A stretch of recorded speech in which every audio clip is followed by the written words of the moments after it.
Friends मु गोपाल आपन स्वागत करुछु आपन मन यूट्यूब चैनल चाल पढ़िया तो पिला माने केमती अछि बस आशा करछि बहुत ही भलो थिबो आ तमरो प्रिपरेशन भी बहुत मस्त बहुत बढ़िया चलतिबो पिला माने जो माने नुआ अछथि बस मु तामको मानको पई जणै देबाक चाहूछि आमे नुआ एमसीक्यू महामाराथन स्टार्ट करछे क्लास 10th रे केवल दशम श्रेणी रे आमे एमसीक्यू महामाराथन स्टार्ट करछे काहे कि पिला माने ना पिला माने तमे जानिथिबो कोन जेते भी एग्जाम 10th क्लास रे तमे जेते भी एग्जाम दउछो ठीक अछि ना 10th क्लास रे तमे बोर्ड एग्जाम को इंक्लूड करिकि तुम जेते जेते भी exam SA1 SA2 FA1 FA2 जेते भी तुम पिला माने एग्जाम दउचो सेठी तुम 50% एमसीक्यू को फेस करूचो आउ 50% 50% कोन देखछो ना लॉन्ग क्वेश्चन को फेस करूचो बा लॉन्ग क्वेश्चन देखुचो बा सब्जेक्टिव आउ ऑब्जेक्टिव देखुचो पिला माने एई जो एमसीक्यू एई एमसीक्यू को स्ट्रांग करिया पई हमर एई प्रचेष्टा चलीची एई एमसीक्यू महामाराथन तो हम नेकी आसी एई एमसीक्यू को स्ट्रांग करिया पई तो पिला माने एई एमसीक्यू रे कोन करिया ना ना साइंस चैप्टर आ मैथ रे साइंस और मैथ रे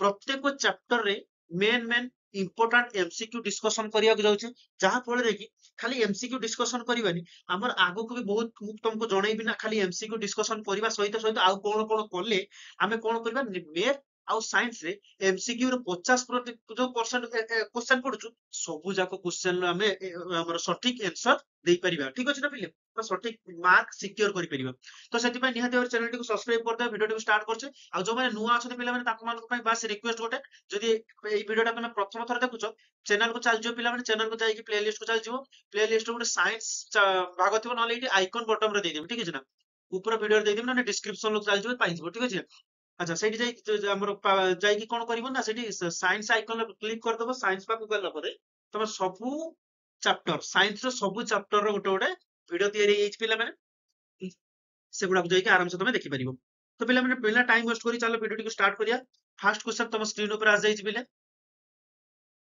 अच्छा आ जाई छि कोन पिले अछि आज हम कोन करछे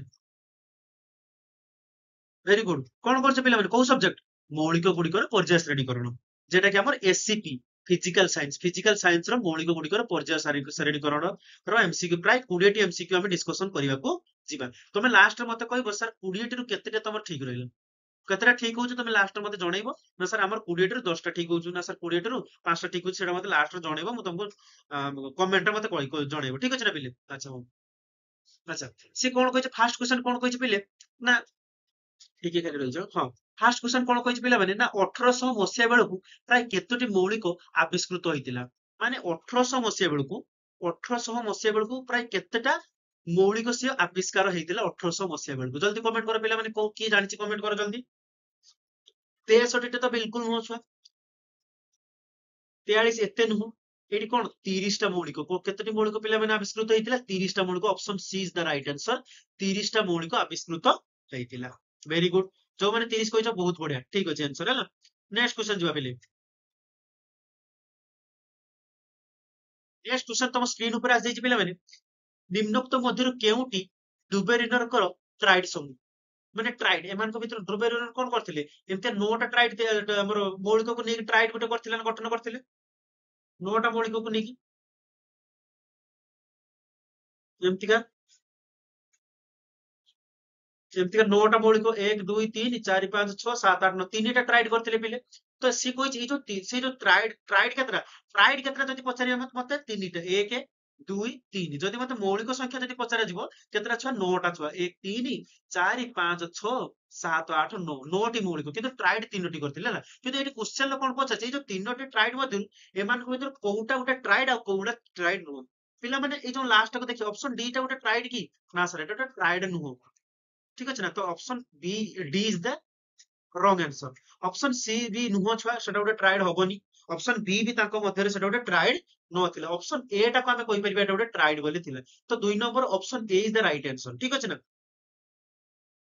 ତ ସ୍କ୍ରିନ୍ ଉପରେ ଆସିଯାଇଛି ପିଲେ ଡୁବେରିନର ତାଙ୍କ ସମୟରେ ଥିବା ମୌଳିକ ଗୁଡିକ ମଧ୍ୟରୁ କେତୋଟି ଟ୍ରାଏଡ୍ ଚିହ୍ନଟ କରିପାରିଥିଲେ ମାନେ ଆମକୁ କହିଥିଲେ ଏବେ ପିଲାମାନେ କେତୋଟି 9ଟି ମୌଳିକ ଚିହ୍ନଟ କରିଥିଲେ ଆଉ 3ଟି ଟ୍ରାଏଡ୍ ଚିହ୍ନଟ କରିଥିଲେ ତେବେ option B is the right answer option B is the right answer option B is the right answer ঠিক আছে না नेक्स्ट क्वेश्चन तुम स्क्रीन ऊपर आसी कोन कहिछि पिले माने ना न्यूलैंड को धारणा अनुसार प्रकृति रे केतोटी मौलिक थिला ताको मेंटालिटी बा सेमान जतले सी जतले आविष्कार करथुले एवडा सब माने सेवडा जब एवडा सब करूथुले जतले श्रेणीकरण जतले करूथुले मौलिक गुडिकर करूथुले सेतले ताको धारणा रे केतोटी मौलिक थिला माने हमरो ପ୍ରକୃତିରେ କେତୋଟି ମୌଳିକ ଥିଲା? ଜଲ୍ଦି କମେଣ୍ଟ କର ପିଲା। ବର୍ତ୍ତମାନ ତ ଆମେ କେତେ 108ଟି ପାଖାପାଖି ମୌଳିକ ଆମେ ପାଇଗଲେଣି, ଅଧିକ ପାଇଲେଣି, କିନ୍ତୁ ତମ ବହି ଅନୁସାରେ କେତେ 108ଟି ମୌଳିକ ଅଛି, ଠିକ ଅଛି ନା? କିନ୍ତୁ ତାଙ୍କ ସମୟରେ ସେ କେତୋଟି ମୌଳିକ ଥିଲା ବୋଲି ତାଙ୍କ ଧାରଣାରେ ଥିଲେ ପିଲାମାନେ କମେଣ୍ଟ କଲେ ଯଦି। କେତୋଟି ପିଲାମାନେ 56ଟି। କେତୋଟି ପିଲାମାନେ ଯୋଉମାନେ 63 ଲେଖୁଛନ୍ତି ନା, ସେଟା ନ୍ୟୁଲାଣ୍ଡ ନୁହଁ, 63ଟା ଭୁଲ, 56ଟି।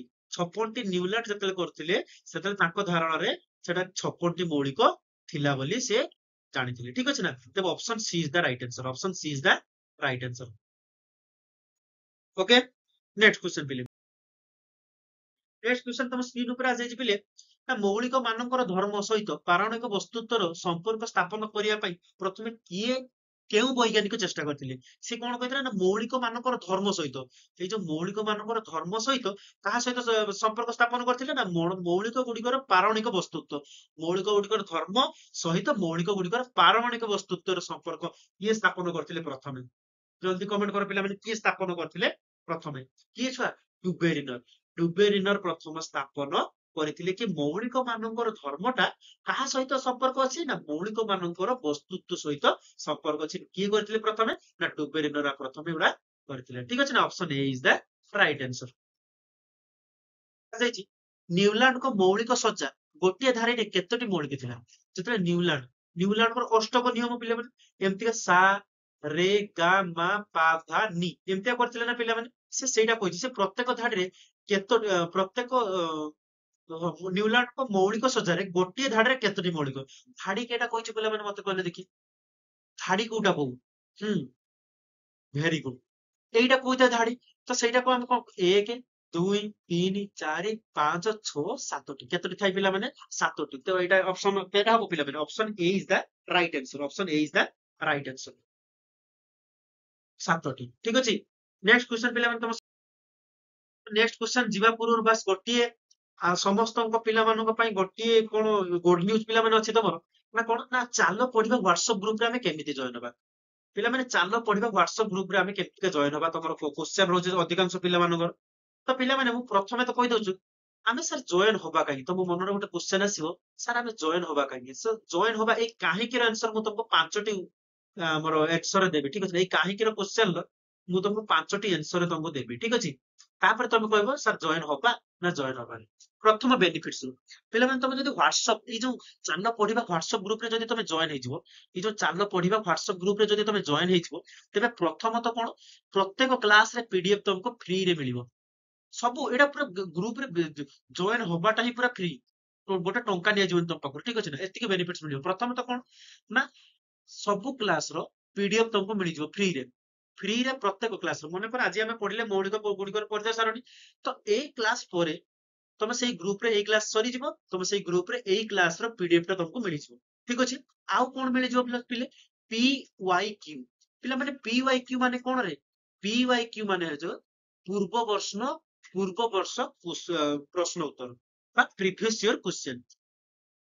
ପ୍ରାୟ ପୂର୍ବରୁ 5 ବର୍ଷର ସମସ୍ତ କ୍ୱେଶ୍ଚନ ଏଇ ଗ୍ରୁପରେ ଆମେ ଅପଲୋଡ କରିଦବୁ। ମାନେ କେମିତି ଅପଲୋଡ କରିବୁ? Chapter wise. ଧରିନିଅ ଆମେ ପଢିଲେ କଣ ଆଜି ନା ଏସିପି ବା ଫିଜିକାଲ ସାଇନ୍ସ ର କଣ ପଢିଲେ ପିଲେ? ଫିଜିକାଲ ସାଇନ୍ସ ମୌଳିକ ଗୁଡିକର ପର୍ଯ୍ୟାୟ ସାରଣୀ। ତ ଏଇ କ୍ଲାସଟା ସରିଗଲା ପରେ ଆମେ ସେଇଠି କଣ କରିବା? ଏଇ ମୌଳିକ ଗୁଡିକର ପର୍ଯ୍ୟାୟ ସାରଣୀରେ ପୂର୍ବ 5 ବର୍ଷରୁ କେତେଟା କ୍ୱେଶ୍ଚନ ପଡିଥିଲା ଆଉ କଣ କଣ କ୍ୱେଶ୍ଚନ ପଡିଥିଲା, ସେଇ କ୍ୱେଶ୍ଚନ ଗୁଡାକୁ ଆମେ ଏଇଠି ପୋଷ୍ଟ କରିଦବୁ। ସେଇ କ୍ୱେଶ୍ଚନ ଗୁଡାକୁ ଆମେ ଏଇଠି ପୋଷ୍ଟ କରିଦବୁ ବା ତମକୁ ଦେଇଦବୁ, ତମେ ଯାହା ଫଳରେ ତମେ ପ୍ରାକ୍ଟିସ କରିପାରିବ, ଠିକ ଅଛି। ଆଚ୍ଛା, ଆଉ କଣ ସାର୍, ଆଉ କଣ ବେନିଫିଟ୍ସ ମିଳିବ ସାର୍? ତମକୁ ମିଳିବ କଣ? ଏସଏମଏସ୍ ମିଳିବ। ସାର୍ ଏସଏମଏସ୍ ମାନେ କଣ? ଏସଏମଏସ୍ ର ଫୁଲ ଫର୍ମ ହଉଛି ପିଲାମାନେ କଣ ନା ସ୍ପେଶାଲ ଏମସିକ୍ୟୁ ସିଟ୍। ମତେ କୁହ ପିଲାମାନେ, ଆମେ କଣ ଏଇ ପିଡିଏଫ বা এই କ୍ଲାସ ଆଉ ପ୍ରିଭିୟସ ଇୟର କ୍ୱେଶ୍ଚନ କରିଦେଲେ କଣ ଆମର ସବୁ ପୁରା ଏଇ ମୌଳିକ ଗୁଡିକର ପର୍ଯ୍ୟାୟ ସାରଣୀର ସବୁ କ୍ୱେଶ୍ଚନ ଆମର ପୁରାପୁରି ଥର ହେଇଯିବା ବା କ୍ଲିୟର ହେଇଯିବା? ନା, କ୍ଲିୟର ହେଇପାରିବାନି। ତ ସେଥିପାଇଁ ଆମେ କଣ କରିବା ନା ଏସଏମଏସ୍ ଦବା ତମକୁ ପିଲାମାନେ। ଏସଏମଏସ୍ ମାନେ କଣ? Special MCQ seat. ପ୍ରତ୍ୟେକ ଚାପ୍ଟର ଯେମିତି ଆଜି ଆମେ ପଢିଲେ କଣ ଫିଜିକାଲ ସାଇନ୍ସ ର ମୌଳିକ ଗୁଡିକର ପର୍ଯ୍ୟାୟ ସାରଣୀ, କ୍ଲାସ ସରିଲା ପରେ ସେଇ ଚାପ୍ଟରର ଆମେ ପ୍ରାୟ 70ରୁ 80 ଖଣ୍ଡ କ୍ୱେଶ୍ଚନ 70ରୁ 80 ଖଣ୍ଡ କ୍ୱେଶ୍ଚନ ତମକୁ ପ୍ରାକ୍ଟିସ କରିବା ପାଇଁ ଦବା ୱିଥ ଆନ୍ସର ତମ ଆନ୍ସର ସହିତ ତମକୁ ଏମସିକ୍ୟୁ 70ରୁ 80 ଖଣ୍ଡ ଏମସିକ୍ୟୁ ତମକୁ ପ୍ରାକ୍ଟିସ କରିବା ପାଇଁ ଦବା, ଠିକ ଅଛି। ତ ସେଟା ବି ତମ ବେନିଫିट्स ରହିପାରିବ ତମେ ପିଲାମାନେ। ଆଉ କଣ ପିଲାମାନେ ରହିବ ପିଲେ ଦେଖ, ଆଉ କଣ ପିଲେ ଏସଏମଏସ୍ ପରେ କଣ ନା one to one mentorship, one to one mentorship. So one to one mentorship ମାନେ କଣ ଦେଖୁଛ ପିଲାମାନେ, ତମର କୌଣସି ବି ପ୍ରୋବ୍ଲେମ ହଉ, ତମର ଷ୍ଟଡି ରିଲେଟେଡ କୌଣସି ବି ପ୍ରୋବ୍ଲେମ ହଉ, ଆମ ଟିଚର ସହିତ ତୁମେ ଡାଇରେକ୍ଟ ଇଣ୍ଟରାକ୍ସନ କରିକି ତମର ପ୍ରୋବ୍ଲେମ ର ସଲ୍ୟୁସନ ବାହାର କରିପାରିବ ବିଲକୁଲ ଫ୍ରିରେ। ତମର କୌଣସି ବି ପ୍ରୋବ୍ଲେମ ହଉ, ତମର ପଢାରେ ଏମିତିଆ ଅସୁବିଧା ହଉଛି, ଏଟା ବୁଝିବାରେ ଇଂଲିଶ ଜାଣିବାରେ ଅସୁବିଧା ହଉଛି, ଓଡିଆ ଲଙ୍ଗ କ୍ୱେଶ୍ଚନ ଲେଖିବାରେ ଅସୁବିଧା ହଉଛି, କିଛି ବି ଅସୁବିଧା ହଉଛି, ତମେ ଆମ ଗ୍ରୁପରେ ଜଏନ ହେଲା ମାନେ ତମର ପ୍ରତ୍ୟେକ ପ୍ରୋବ୍ଲେମ ର ସଲ୍ୟୁସନ ଆମ ଦାୟିତ୍ୱ। ଠିକ ଅଛି, ତମର ପ୍ରତ୍ୟେକ ପ୍ରୋବ୍ଲେମ ର ସଲ୍ୟୁସନ ଆମ ଦାୟିତ୍ୱ। ଆମେ ତମର ପ୍ରତ୍ୟେକ ପ୍ରୋବ୍ଲେମ ର ସଲ୍ୟୁସନ କୁ ଆମେ ନେଇକି ଆମର ସରି ପ୍ରୋବ୍ଲେମ କୁ ନେଇକି ଆମେ ସଲ୍ୟୁସନ ତିଆରି କରିବୁ। ଓକେ, ନେକ୍ସଟ କଣ, discussion. Discussion with your friends. ତୁମ ନିଜ ସେଇଠି ଅନେକ ପିଲା ତମ ଭଳିଆ ଦଶମ ଶ୍ରେଣୀର ପିଲା ଅନେକ ପିଲା ଥିବେ, ତମେ ପରସ୍ପର ନିଜେ ନିଜେ ସହିତ ଡିସ୍କସନ କରିକି ଆହୁରିରୁ ଆହୁରି ଡିଫିକଲ୍ଟି ଲେବୁଲକୁ ତମେ ଯାଇପାରିବ। ବା ଦେଖ ପିଲାମାନେ ସବୁବେଳେ ମନେ ରଖ ଗ୍ରୁପ ଷ୍ଟଡି ଇଜ ବେଷ୍ଟ ନୁହେଁ, ସମସ୍ତଙ୍କ ପାଇଁ ଗ୍ରୁପ ଷ୍ଟଡି ଠିକ ନୁହଁ, କିନ୍ତୁ ଦେଖ ଗ୍ରୁପ ଷ୍ଟଡିଟା ଯଦି ତମେ ମିଶିକି ପଢିବ ନା, ଅଧିକ ତା ନଲେଜ ଟାକୁ ବି ତମେ ଗେନ୍ କରିପାରିବ, ତମେ ନଲେଜ ଟାକୁ ବି ସିଏ ଗେନ୍ କରିପାରିବ। ତ ଡିସ୍କସନ ମାଧ୍ୟମରେ ଆମେ ଯଦି ପାଠ ପଢିବା ବହୁତ ହି ବଢିଆ ପଢିବା, ବା ବହୁତ ହି ନଲେଜ ଟାକୁ ଆମେ ଗେନ୍ କରିବା, ଆଉ ବହୁତ ହି ଥର ହେଇଯିବା ସେଇ ସବଜେକ୍ଟରୁ। ତ ଏଇ ପାଞ୍ଚଟି ଆମର ବେନିଫିଟ୍ସ ରହିବ ପିଲାମାନେ, ଆଡଭାଣ୍ଟେଜ ରହିବ ଆମର ଏଇ ଗ୍ରୁପରେ। ବାସ୍ ଏଇ ଗ୍ରୁପ ଟା ବିଲକୁଲ ଫ୍ରି, ଜଏନ କରିବାର ବିଲକୁଲ ଫ୍ରି ଅଛି। ତମେ ବାସ୍ ଚ୍ୟାନେଲ ଟିକୁ ସବସ୍କ୍ରାଇବ କରିଦବ। ଆଉ କଣ, ଜଏନ ହବା କେମିତି, ପ୍ରଥମେ ମେନ୍ ମୋଟିଭ ଆମର କଣ, ଜଏନ ହେବା କେମିତି, ଜଏନ ହେବା କେମିତି ଏବେ କହିବି ଛୁଆ କେମିତି। ପିଲାମାନେ ଜଏନ ହବା କେମିତି, ତ ଦେଖ ସିମ୍ପଲ ୱେରେ ତମକୁ କହୁଛି ପିଲାମାନେ, ଗୋଟେ ନମ୍ବର ଲେଖିଦବ 7205892090। ପିଲାମାନେ ଏଇ ନମ୍ବରରେ କଣ କରିବ ତମେ ପିଲାମାନେ, ଏଇ ନମ୍ବରରେ ତମେ କଣ କରିବ ନା ମେସେଜ କରିବ ହ୍ୱାଟ୍ସଆପ ରେ। କଣ କରିବ, ହ୍ୱାଟ୍ସଆପ ରେ ମେସେଜ କରିବ ସାର୍ ଏଡ୍ ମି, ସରି ସାର୍ ଏଡ୍ ମି। ଓକେ, ସାର୍ ଏଡ୍ ମି, ବାସ୍ ଏତିକି ମେସେଜ କରିଦବ ସାର୍ ଏଡ୍ ମି। ତମେ ସେଇ ଗ୍ରୁପରେ ମାତ୍ର 10 ମିନିଟ ଭିତରେ ସେଇଠି ତମକୁ ଏଡ୍ କରେଇଦେବି ସେଇ ଗ୍ରୁପରେ। ଦିଟା ଗ୍ରୁପ ଅଛି, ଗୋଟେ ଚ୍ୟାନେଲ ଅଛି ଆଉ ଗୋଟେ ଗ୍ରୁପ ଅଛି। ତମକୁ ସେଇ 10 ମିନିଟ ଭିତରେ ବିଲକୁଲ ଫ୍ରିରେ, ଗୋଟେ ଟଙ୍କା ତମ ପାଖରୁ ନିଆଯିବନି, ବିଲକୁଲ ଫ୍ରିରେ ତମକୁ ସେଇ ହ୍ୱାଟ୍ସଆପ ଗ୍ରୁପରେ ଜଏନ ହେଇଯିବ। ଆଉ ତମକୁ ଏତିକି ଏକ୍ସେସ ମିଳିଯିବ, ପ୍ରତ୍ୟେକ ସବଜେକ୍ଟରେ ପିଡିଏଫ ମିଳିବ, ପିୱାଇକ୍ୟୁ ମିଳିବ, ଏସଏମଏସ୍ ମିଳିବ, ୱାନ୍ ଟୁ ୱାନ୍ ମେଣ୍ଟରସିପ ମିଳିବ, ଆଉ ଡିସ୍କସନ ମଧ୍ୟ ମିଳିପାରିବ। ତ ନିହାତି ଭାବରେ ଚ୍ୟାନେଲ ଟିକୁ ସବସ୍କ୍ରାଇବ କରିଦବ, ଏତିକି ଯଦି କରିବ ଆଉ ଜଏନ ହେଇଯିବ, ଯଦି ତମର କୌଣସି ପ୍ରୋବ୍ଲେମ ହବନି, ତମେ ଆରାମସେ ଇଜିଲି ମାର୍କ ରଖିପାରିବ। ଠିକ ଅଛି ନା। ଆଚ୍ଛା, ତ ପିଲାମାନେ ନିହାତି ତମର ସେଟା ତମ ଉପରେ ଛାଡି ଦଉଛି, ତମେ ଜଏନ ହବ ନା ହବନି, ଏତିକି ତମର ବେନିଫିଟ୍ସ ହେଲା, ତମ ଇଚ୍ଛା ତମେ ଜଏନ ଯିବା। ପିଲାମାନେ ନେକ୍ସଟ କ୍ୱେଶ୍ଚନ ତମ ସ୍କ୍ରିନ ଉପରେ ଆସିଯାଇଛି କଣ ନା, ନ୍ୟୁଲାଣ୍ଡଙ୍କର ଅଷ୍ଟକ ନିୟମରେ କେତୋଟି ସ୍ତମ୍ଭ ଥିଲା। ସିମ୍ପଲ ପିଲାମାନେ, ନ୍ୟୁଲାଣ୍ଡଙ୍କର ଅଷ୍ଟକ ନିୟମରେ କେତୋଟି ସ୍ତମ୍ଭ ଥିଲା, ସାର୍ 7ଟି ସ୍ତମ୍ଭ ଥିଲା, ଆମେ ଏଇ ଜଷ୍ଟ ପଢିଥିଲି। ତ option B is the right answer. Okay, next question ପିଲାମାନେ କଣ କହିଲା ନା, ନ୍ୟୁଲାଣ୍ଡଙ୍କ ଅଷ୍ଟକ ନିୟମରେ ଡୁବେରିନଙ୍କ ଟ୍ରାଏଡ ଲିଥିୟମ, ସୋଡିୟମ, ପୋଟାସିୟମ କେଉଁ ସ୍ତର ତଳେ ସ୍ଥାନ ପାଇଥିଲା। କୋଉଠି ଥିଲା, ସାରେ ଥିଲା, ରେ ରେ ଥିଲା, ଗା ରେ ଥିଲା, ନା ରେ ଥିଲା। ଆମେ ଜାଣିଥିଲେ ସେ କଣ କେମିତିଆ ସ୍ତର କରିଥିଲେ, ସ୍ତମ୍ଭ ଗୁଡା କରିଥିଲେ ସା ରେ ଗା ମା ପା ଧା ନି, ଏମିତିଆ 7ଟି ସ୍ତର କରିଥିଲେ, ହଁ କି ନା। ତ କୋଉ ସ୍ତରରେ ସେ ଲିଥିୟମ, ସୋଡିୟମ ଆଉ ପୋଟାସିୟମକୁ ସେ ଜାଗା ଦେଇଥିଲେ, ଜଲ୍ଦି କମେଣ୍ଟ କର ପିଲାମାନେ କୋଉଟାର। ରେ ରେ, ରେ ସ୍ତମ୍ଭରେ ସିଏ ଜାଗା ଦେଇଥିଲେ। ତେବେ option B is the right answer, option B is the right answer. Okay, next question ପିଲାମାନେ ତମ ସ୍କ୍ରିନ ଉପରେ ଆସିଯାଇଛି କଣ, ମେଣ୍ଡେଲିଫ ତାଙ୍କ ପର୍ଯ୍ୟାୟ ସାରଣୀ କାର୍ଯ୍ୟ ଆରମ୍ଭ କଲା ବେଳେ କେତୋଟି ମୌଳିକ ଜଣା ଥିଲା। ଏବେ ଦେଖ ପିଲାମାନେ, ଯେତେବେଳେ ମେଣ୍ଡେଲିଫ କହିଲା ନା, ସେତେବେଳେ ଆମେ କଣ, ମେଣ୍ଡେଲିଫ ଯେତେବେଳେ କରିଥିଲେ ସେତେବେଳେ କେତୋଟି ଆବିଷ୍କାର ହେଇଥିଲା ପିଲା ମୌଳିକ, ସାର୍ 63ଟି ମୌଳିକ ବିଷୟରେ ଆମେ ଜାଣିଥିଲେ। ସେତେବେଳେ 63ଟି ମୌଳିକ ବିଷୟରେ ଜଣା ଥିଲା। ଆଉ ସେମାନେ ଆମର ମେଣ୍ଡେଲିଫ ତାଙ୍କର ପର୍ଯ୍ୟାୟ ସାରଣୀ ଆରମ୍ଭ କରିଥିଲେ ଏଇ 63ଟି ମୌଳିକକୁ ନେଇକି। ସେ ଜାଣିଥିଲେ, ଆମେ ପଢିଥିଲେ କଣ, 63ଟି ମୌଳିକ ସେ କାର୍ଡରେ ଲେଖିଲେ, କାର୍ଡରେ ଲେଖିକି ସେ ଗୋଟେ ଗୋଟେ ସଜେଇ କରିଥିଲେ। ଠିକ ଅଛି ନା। ନେକ୍ସଟ ତମ ସ୍କ୍ରିନ ଉପରେ ଆସିଯାଇଛି କଣ, ମେଣ୍ଡେଲିଫଙ୍କର ପର୍ଯ୍ୟାୟ ସାରଣୀରେ ଗ୍ରୁପ 3, ଗ୍ରୁପ ଟ୍ରିପଲ ଆଇ ର ଅକ୍ସାଇଡ ପାଇଁ କେଉଁ ସଂକେତଟି ବ୍ୟବହାର କରାଯାଇଛି। ଯଦି ତମର ମାଇଣ୍ଡ ରେ ଟିକେ ମନେ ଥିବ କଣ, ସେ ଯୋଉ ମେଣ୍ଡେଲିଫଙ୍କ ପର୍ଯ୍ୟାୟ ସାରଣୀ ଯୋଉ ଉପରେ ଅକ୍ସାଇଡ ଆଉ ହାଇଡ୍ରୋକ୍ସାଇଡ କୁ ସେମାନେ ଗୋଟେ ଫର୍ମାଟ ଦେଇ ଦେଇଥିଲେ ନା, ଏଇ ଯୋଉ ଗ୍ରୁପ ରେ ଯେତେ ସବୁ ଆମର ଧାତୁ ଅଧାତୁ ଯେତେ ସବୁ ଅଛନ୍ତି, ସେମାନେ ଯଦି ଅକ୍ସାଇଡ ଯୌଗିକ ତିଆରି କରିବେ, ତେବେ ଏଇ ଫର୍ମାଟ ରେ ସେ ତିଆରି କରିବେ। ଠିକ ଅଛି ନା, ମନେ ପକାଅ ଜଲ୍ଦି ପିଲାମାନେ, 10 ନମ୍ବର ଆନ୍ସର କଣ ହବ ପିଲାମାନେ, R2, R2O3 କୋଉ ଫର୍ମାଟ ରେ ପିଲାମାନେ 3 ନମ୍ବର ଗ୍ରୁପ ରେ ଯେତିକ ଥିଲେ ସବୁ ଏଇ format R2O3 option C is the right answer option A ନୁହେଁ ବି ନୁହେଁ ସି ଡି ବି ନୁହେଁ option C is the right answer ପିଲାମାନେ ତମ ସ୍କ୍ରିନ ଉପରେ ଆସିଯାଇଛି କଣ କହିଲେ ନା ମେଣ୍ଡେଲିଭଙ୍କ ପର୍ଯ୍ୟାୟ ସାରଣୀରେ ଗ୍ରୁପ ଭି ଡବଲ ଆଇ ର ହାଇଡ୍ରାଇଡ ପାଇଁ କେଉଁ ସଂକେତ ବ୍ୟବହାର କରାଯାଇଛି ହାଇଡ୍ରାଇଡ ପାଇଁ କୋଉ ସଂକେତ ସେଟା ପଡିଲା ଅକ୍ସାଇଡ ଏବେ ଆମେ ପଢିବା ହାଇଡ୍ରୋକ୍ସାଇଡ ପାଇଁ କୋଉ ସଂକେତ ବ୍ୟବହାର କରାଯାଇଛି ଜଲ୍ଦି କମେଣ୍ଟ କର ପିଲାମାନେ କୋଉ ସଂକେତ ବ୍ୟବହାର କରାଯାଇଥିଲା ହାଇଡ୍ରାଇଡ ପାଇଁ ଆରେ ସିମ୍ପଲ ଆରଏଚ ବ୍ୟବହାର କରାଯାଇଥିଲା ଆଉ କିଛି ବ୍ୟବହାର କରାଯାଇଥିଲା ସିମ୍ପଲ ଆରଏଚ ଆମେ ବ୍ୟବହାର କରିଥିଲୁ ଓକେ ନେକ୍ସଟ କ୍वेଶ୍ଚନ କଣ କହିଲା ପିଲାମାନେ ମେଣ୍ଡେଲିଭଙ୍କ ପର୍ଯ୍ୟାୟ ସାରଣୀରେ ଗ୍ରୁପ ଟ୍ରିପଲ ଆଇ ବି ରେ ଥିବା ମୌଳିକ ଗୁଡିକ ଆଧୁନିକ ପର୍ଯ୍ୟାୟ ସାରଣୀରେ କେଉଁ ଗ୍ରୁପ ରେ ଅଛନ୍ତି ସେମାନେ ଆଧୁନିକ ପର୍ଯ୍ୟାୟ ସାରଣୀରେ କେଉଁ ଗ୍ରୁପ ରେ ଅଛନ୍ତି ଯଦି ପଚାରୁଛି ମେଣ୍ଡେଲିଭ ରେ କୋଉଠି ଥିଲେ ସେମାନେ ଗ୍ରୁପ ଟ୍ରିପଲ ଆଇ ବି ରେ ଥିଲେ କିନ୍ତୁ ଆଧୁନିକ ପର୍ଯ୍ୟାୟ ସାରଣୀରେ କୋଉଠି ଥିଲେ କମେଣ୍ଟ କରି ଦିଅନ୍ତି ପିଲାମାନେ ହଁ ଆଧୁନିକ ପର୍ଯ୍ୟାୟରେ ଯଦି ଆମେ ଗ୍ରୁପ କଥା କହିବା ସେ 3 ନମ୍ବର ଗ୍ରୁପ ରେ ଥିଲେ କେତେ ନମ୍ବର ଗ୍ରୁପ ରେ ଥିଲେ ପିଲା 3 ନମ୍ବର ଗ୍ରୁପ ରେ ଥିଲେ option B is the right answer option B is the right answer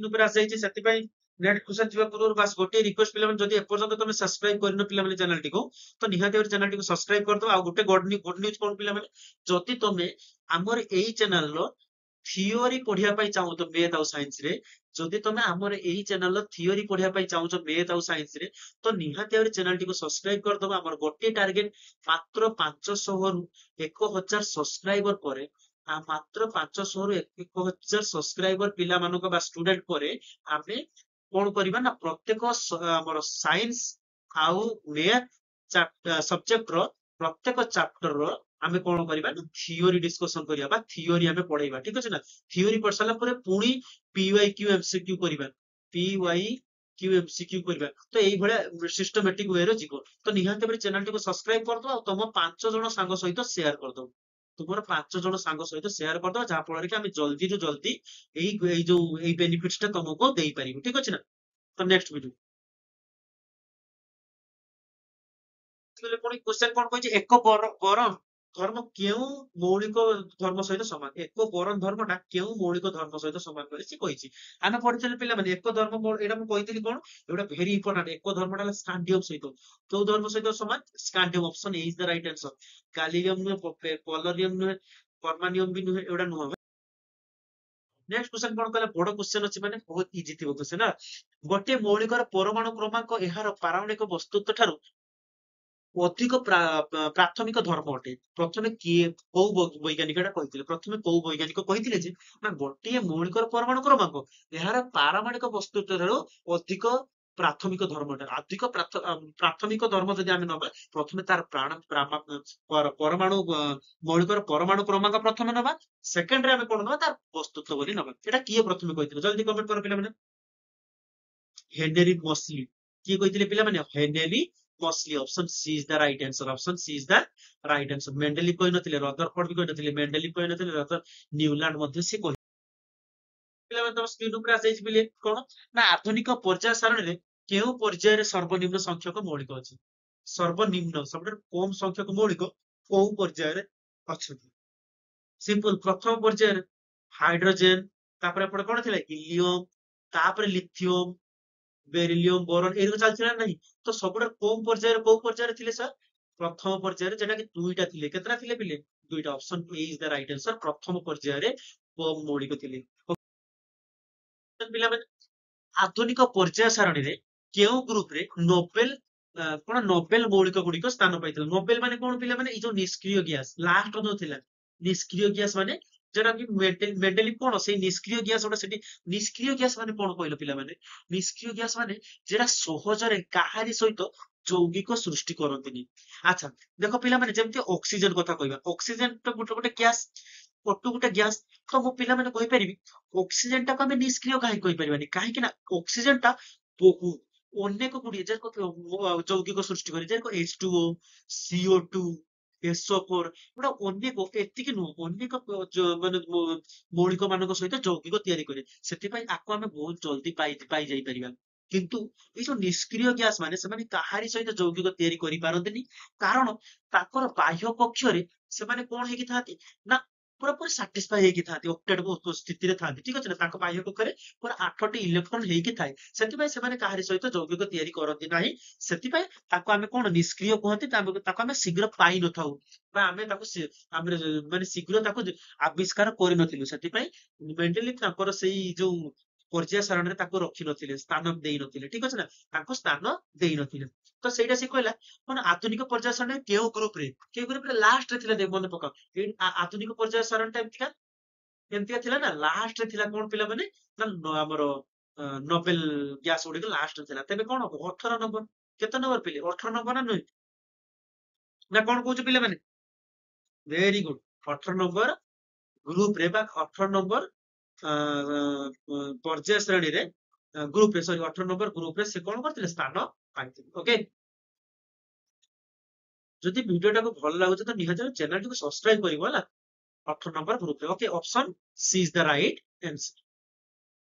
next question ତମ ସ୍କ୍ରିନ ଉପରେ ଆସିଯାଇଛି, କଣ ପିଲାମାନେ କହିଛି ନା, ମେଣ୍ଡେଲିଫଙ୍କ ପର୍ଯ୍ୟାୟ ଶ୍ରେଣୀରେ ଆଲୁମିନିୟମର ଠିକ ତଳେ ଥିବା ଖାଲି ସ୍ଥାନଟି ପରବର୍ତ୍ତୀ ସମୟରେ କେଉଁ ମୌଳିକ ପୂରଣ କରିଥିଲା?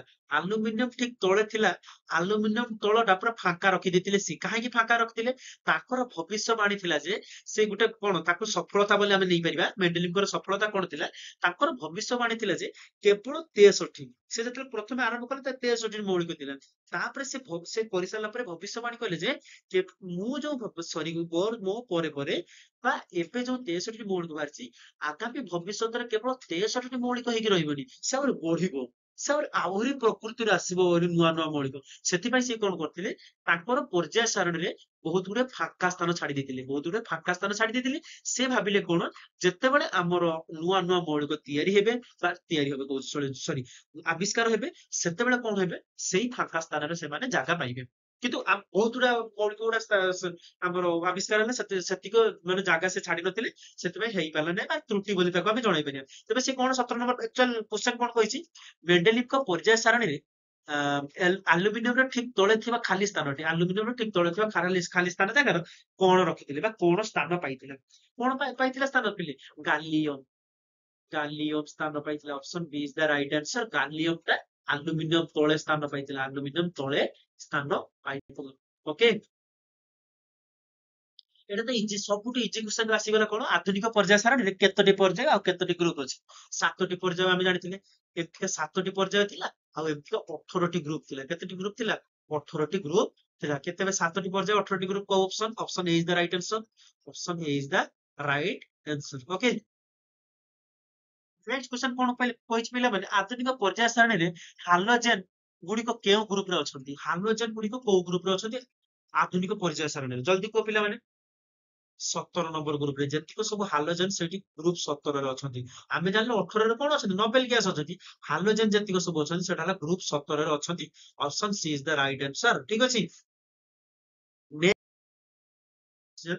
ଆଜିକାର ସେସନର ଆଧୁନିକ ପର୍ଯ୍ୟାୟ ସାରଣୀରେ କେଉଁ ପର୍ଯ୍ୟାୟରେ ସର୍ବାଧିକ ମୌଳିକ ସ୍ଥାନ ପାଇଛି? ସେ କହୁଛି ଆଧୁନିକ ପର୍ଯ୍ୟାୟ ସାରଣୀରେ କେଉଁ ପର୍ଯ୍ୟାୟରେ ସର୍ବାଧିକ ମୌଳିକ ସ୍ଥାନ ପାଇଛନ୍ତି? କମେଣ୍ଟ କର ପିଲାମାନେ, କୋଉ ପର୍ଯ୍ୟାୟରେ? କୋଉଠି? 6 ନମ୍ବର, 6 ନମ୍ବର ପର୍ଯ୍ୟାୟରେ ସେ ଅଧିକ ମୌଳିକ ସବୁ ସ୍ଥାନ ପାଇଛି। ବୁଝିହେଲା ନା ବୁଝିହେଲାନି?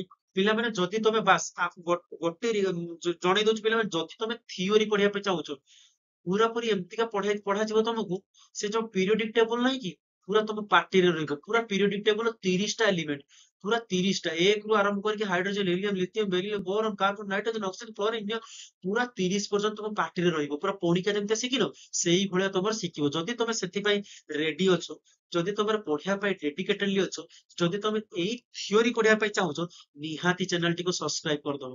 ନିହାତି ଚ୍ୟାନେଲଟିକୁ ସବସ୍କ୍ରାଇବ କରିଦବ। ମୁଁ ଦେଖୁଛି ପିଲାମାନେ ବହୁତ ଦେଖୁଛନ୍ତି କିନ୍ତୁ ସବସ୍କ୍ରାଇବ କରୁନାହାନ୍ତି। ଆଉ କଣ ପିଲାମାନେ, ଏଇଟା ଆମର ନୂଆ ଚ୍ୟାନେଲ, ଠିକ ଅଛି ନା, ସମସ୍ତ ପିଲାଙ୍କ ପାଖକୁ ଆମେ ପହଞ୍ଚି ପାରୁନି। ତ ବାସ୍ ତମରି ହେଲ୍ପ ଦ୍ଵାରା ଆମେ ସମସ୍ତ ପିଲା ପାଖକୁ ପହଞ୍ଚି ପାରିବା। କଣ ହେଲ୍ପ ସାର୍? ନା କେବଳ ତମେ ସେୟାର କରିଦିଅ ଆମ ଚ୍ୟାନେଲଟିକୁ, ସେୟାର କରିଦବ। ତମ ସାଙ୍ଗ ବହୁତ ଥିବେ ସର୍କଲ, ସେୟାର କରିଦବ, ଠିକ ଅଛି। ତ ବହୁତ ବହୁତ ଧନ୍ୟବାଦ ପିଲାମାନେ, ଆଜିକା ସେସନକୁ ଆମେ ଏଇଠି ଏଣ୍ଡ କରିବା। ବହୁତ ବହୁତ ଧନ୍ୟବାଦ, ତମେ ଏତେ ପର୍ଯ୍ୟନ୍ତ ଦେଖିଛ, ତ ନିହାତି ଭାବରେ ତମେ ପୁରା ଡେଡିକେଟେଡଲି ପଢୁଛ। ଆଉ ପିଲାମାନେ ମୁଁ ଜଣେଇ ଦେବାକୁ ଚାହୁଁଛି କଣ, ଆମେ ପ୍ରତ୍ୟେକ ସପ୍ତାହ ମଙ୍ଗଳବାର, ଗୁରୁବାର ଏବଂ ଶନିବାର ସକାଳ 8ଟା ବେଳକୁ ସାଇନ୍ସ ଆଉ ମ୍ୟାଥ ର MCQ ନେଇ ଆସିଛି। एमसीक्यू नहीं आसीचे तो निहाती भाବରେ जदि चैनल टी को सब्सक्राइब करके बेल आइकन टाको ऑल रे सेट कर देला माने तुम ठीक एई मंगलवार गुरुवार और शनिवार दिन 8टा बेलू तुम वीडियो पाई जिवो वीडियो पाई गला माने आराम से देखियो जदि तुम पिले माने दशम श्रेणी सीरियसली दशम श्रेणी अधिक मार्क रखिया पई चाहउछंती तो निहाती चैनल टी को सब्सक्राइब कर दो आ आमे जेमतिका माने जो फॉर्मेट रे जाउचे सेही फॉर्मेट को फॉलो करंतु निहाती भाବରେ दशम श्रेणी बहुत ही बढ़िया मार्क रखिबे आ हो पिला माने आमे कोन कहबा आगु एबे एमसीक्यू महामाराथन सरिला परे आमे कोन करिया पिला माने long question how to write long question आमे केमतिका लेखिबा प्रत्येक प्रत्येक सब्जेक्ट रो इंपोर्टेंट लॉन्ग क्वेश्चन आ लॉन्ग क्वेश्चन आमे केमतिका लखिबा से विषय रे भी आमे गोटा सीरीज नै कि आछे ठीक अछि ना तो पिला माने बहुत ही बस रिक्वेस्ट करिबी तुम मानको चैनल को बहुत बहुत विपुल मात्रा रे शेयर करो आ सब्सक्राइब करो बस एतिकी आज आज एतिकी रखिबा जय हिंद जय जगन्नाथ जय भारत।